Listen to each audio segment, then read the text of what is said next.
లోపల పీపీ గారు అల్లు అర్జున్ పక్షాన లాయర్లు వాదిస్తే అల్లు అర్జున్ ఎలాంటి పర్మిషన్స్ లేకుండా కానీ ఆయన అప్లై చేసుకున్నట్లు ఎక్నాలెడ్జ్మెంట్ చూపించారు. కానీ ఎలాంటి పర్మిషన్స్ పోలీసులు ఇవ్వలేరంట. పర్మిషన్స్ ఇవ్వకపోయినా కూడా అల్లు అర్జున్ పోయి రోడ్ షో చేయడం వల్ల ఆయన లైక్ ఇప్పుడు ఆయన ఏవైతే సెక్షన్లు పెట్టిరో దాంట్లో బెయిల్ డినై చేస్తూ మేడం గారు రిమైండ్ కి పంపించారు. ఎన్ని రోజులు ఉండొచ్చు? 14 days రిమైండ్ పంపించారు. మరి అంటే ఇప్పుడు హైకోర్టు విచారణ కూడా జరుగుతా ఉంది కదా, మరి ఆ తీర్పునైనా కూడా తీసుకుంటారు. దాన్ని కూడా కన్సిడర్ చేస్తారు, కన్సిడర్ చేస్తారు. దీన్ని కాక దాన్ని కన్సిడర్ చేస్తాడు. ఏమైందో అది కన్సిడర్ చేసుకొని ఆయనకి సపోజ్ ఆడ ఆయనకి లీవ్ క్వాష్ అవుతుందా కాదా అని దాని మీద బేస్ చేసుకొని అది క్వాష్ కాకపోతే రిమైండ్ లో ఉండే అవకాశం ఉంటుంది. ఆర్గ్యుమెంట్స్ జరిగాయి. సో అల్లు అర్జున్ గారి తరఫు నుంచి అశోక్ సార్ గారు కూడా ఆర్గ్యుమెంట్ చేశారు. ఏమని ఆర్గ్యుమెంట్ దేని గురించి ఆర్గ్యుమెంట్ చేశారు అంటే రిమాండ్ ఏదైతే చేస్తున్నారో అందులో సరి అయినవి లేవు అంటే ఏదైతే రిమాండ్ అంటే అది అట్రాక్ట్ కాదు. ఆ సెక్షన్ ఏదైతే వేసారు కదా 104 సెక్షన్ ఏదైతే వేసారో అది అట్రాక్ట్ కాదు అని చెప్పి చాలా సేపు వాదించారు. ఏమని అంటే అసలు అది ఏది అట్రాక్ట్ కాదు. ఆయన ఆల్రెడీ పర్మిషన్ తీసుకొని థియేటర్ వాళ్ళ దగ్గర పర్మిషన్ తీసుకొని వచ్చారని చెప్పేసి ఏ తారీఖున తీసుకున్నారు అవన్నీ మెన్షన్ చేశారండి. క్లియర్ గా మెన్షన్ చేశారు. కావాలని అతను వెళ్ళినందుకు అతను ఏమి చేయలేదు. ఆయన అక్యూజ్ వేయలేవని ఆయన సినీ యాక్టర్ కాబట్టి చూశాడు అంతేగాని వేరే దేని వల్ల అయింది, అది సఫకేషన్ వల్ల అయింది అని చెప్పేసి చెప్పారు అడ్వకేట్ గారు. సఫకేషన్ వల్ల జరిగింది, తొక్కిసలాట వల్ల జరిగింది తప్పించి అల్లు అర్జున్ గారు ఏం చేసింది లేదు అని చెప్పేసి రిమాండ్ తీసుకోకూడదు అని చెప్పేసి గంటన్నర వరకు ఆయన గురించి వాదనలు చేశారు. జడ్జిమెంట్స్ కూడా పెట్టారు. షారుఖ్ ఖాన్ ఒక జడ్జిమెంట్ ఉంది, అది కూడా పెట్టారు.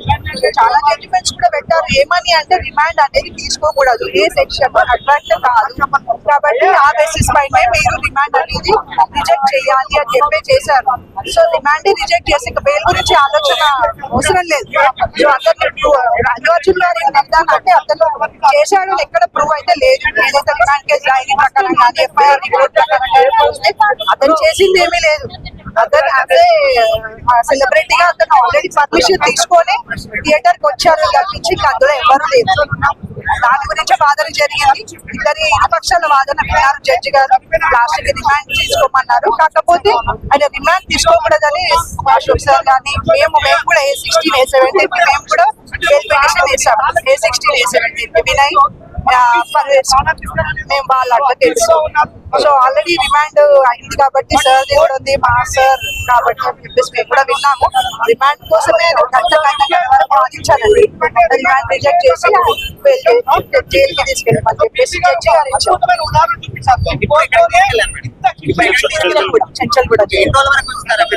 రిమాండ్ అనేది 14 days ఉంటది. కాకపోతే అది ప్రూవ్ కాలేదు. ఆల్రెడీ అక్కడ పిటిషన్ వేసారు, స్టాఫ్ పిటిషన్ వేసారు హైకోర్టు.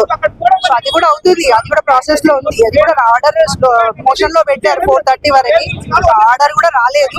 ఇక్కడ ఏంటంటే మేము అసలు రిమాండ్ చేయకూడదు అని చెప్పేసి వాదన జరిగింది.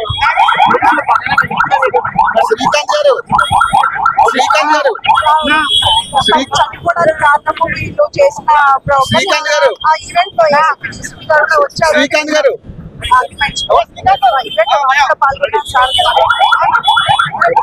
రిమాండ్ కోసమే వాదన జరిగింది.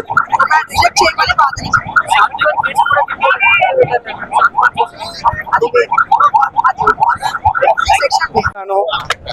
ఇది ఒక సెన్సేషనల్ అనుకోవచ్చు issue. Why because culpable homicide ఇది. సో ఆ గ్రౌండ్ లో ఈరోజు వాదనలు విన్నారు. రిమాండ్ ఎందుకు చేయొద్దని, బెయిల్ గురించి కాదు. ఇక్కడ 118/1 BNS ప్రకారం అలాగే 105 BNS ప్రకారం రెడ్ 3/5 గురించి కూడా వాదనలు జరిగినాయి. అక్యూజ్డ్ రిమాండ్ ఎందుకు చేయొద్దని. సో అల్లు అర్జున్ గారి అడ్వకేట్ ఏం చెప్పారు అంటే గతంలో షారుఖ్ ఖాన్ గారి సభలో కూడా చనిపోతే అతను అరెస్ట్ చేయలేదు. ఒక బాబా ఉత్తరప్రదేశ్ లో ఎక్స్ వారి దాంట్లో కూడా అయితే అరెస్ట్ చేయలేదు. కానీ ఇక్కడ ఇతన్ని ఉద్దేశపూర్వకంగా రిమాండ్ చేస్తున్నారు. రిమాండ్ చేసేటువంటి ఎక్కడ లేవు ఆస్కారాలని వాదించడం జరిగింది. బట్ పీపీ గారు ఒక్కటే చెప్పారు, ఇక్కడ ఏంటంటే అతనికి పర్మిషన్ ఉంది బట్ రోడ్ షోకి ఎలాంటి పర్మిషన్ లేదు. ఇంకోటి ఇతనికి నాలెడ్జ్ ఉన్నది, నేను వస్తే ఇంతమంది ఉంటారు. అతను బయటకు వెళ్ళి చెయ్యి ఊపారు, ఊపడంతో ఇంకా ప్రజలు లోపలికి రావడం జరిగింది. బౌన్సర్స్ కూడా పెట్టుకోవడం జరిగింది. ఉద్దేశపూర్వకంగా బౌన్సర్స్ అమ్మాయిని నెట్టేశారు. అట్లా నెట్టేయడంతోనే ఇక్కడ మీకు 105 మీకు అప్లికబుల్ అవుతుందని చెప్పారు పీపీ గారు. ఇప్పుడే చూస్తున్నాము లోపలికి ఈయన వస్తే ఎంత వాతావరణం ఉన్నదో.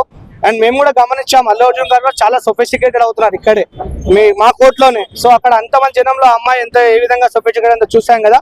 సో రిమాండ్ చేయడానికి ఇవన్నీ కూడా ఆస్కారాలు ఉన్నాయి కాబట్టి 14 days. సో రిమాండ్ చేయడానికి ఆస్కారాలు ఉన్నాయి కాబట్టి రిమాండ్ చేయడం జరిగింది. వాదన కేవలం రిమాండ్ మీదనే జరిగింది, బెయిల్ మీద కాదు. I was behind Allu Arjun.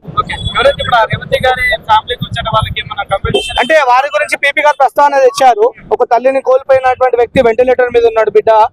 So వారి కుటుంబానికి అయితే న్యాయం చేయలేము కదా, బట్ చట్టం తన పని చేసుకోవాలి కదా.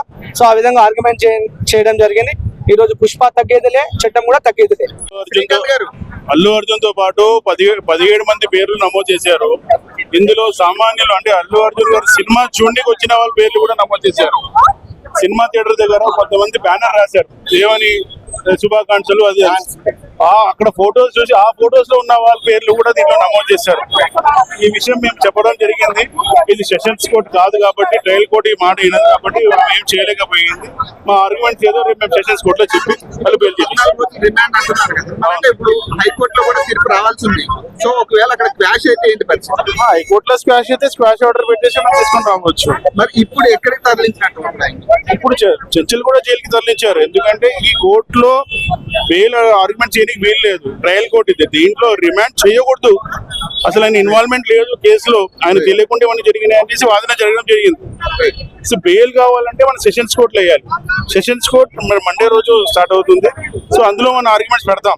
ఇప్పుడు నేను ఇద్దరికి బెయిల్ పిటిషన్ వేసే, అందులో నా క్లయింట్స్ వచ్చేసి అసలు అక్కడ ఇన్వాల్వ్మెంట్ ఓన్లీ ఫ్లెక్సీలో ఫోటోలు వేసినందుకు పోలీస్ వాళ్ళని దౌర్జన్యంగా ఈ కేసులో ఇన్వాల్వ్ చేసి వాళ్ళని ఇబ్బంది పెడుతున్నారు. వాళ్ళ పేదవాళ్ళు, వాళ్ళ అమ్మ నాన్న పిల్లలందరూ ఏడుస్తున్నారు. అసలు వాళ్ళు ఇన్వాల్వ్మెంటే లేరు ఆ కేసులో. సో పోలీస్ వాళ్ళు కూడా చూసి ఎవరు ఇన్వాల్వ్మెంట్ ఉన్నారో వాళ్ళని అరెస్ట్ చేయాలి, కానీ ఇన్వాల్వ్మెంట్ లేని వాళ్ళు కూడా అరెస్ట్ చేసి వాళ్ళు ఇబ్బంది పెడుతున్నారు. ఇది బాధాకరమైన విషయం. 14 రోజులు రిమాండ్ జ్యుడిషియల్ కస్టడీలో ఉన్నారు. కానీ బెయిల్ ప్రాసెస్ అనేది మండే రోజు కంటిన్యూ అయిపోతుంది. బెయిల్ వస్తే మండే ట్యూస్డే వరకు రావచ్చు. అంటే ఇప్పుడు ట్రయల్ బేసిస్ ఉంది కదా.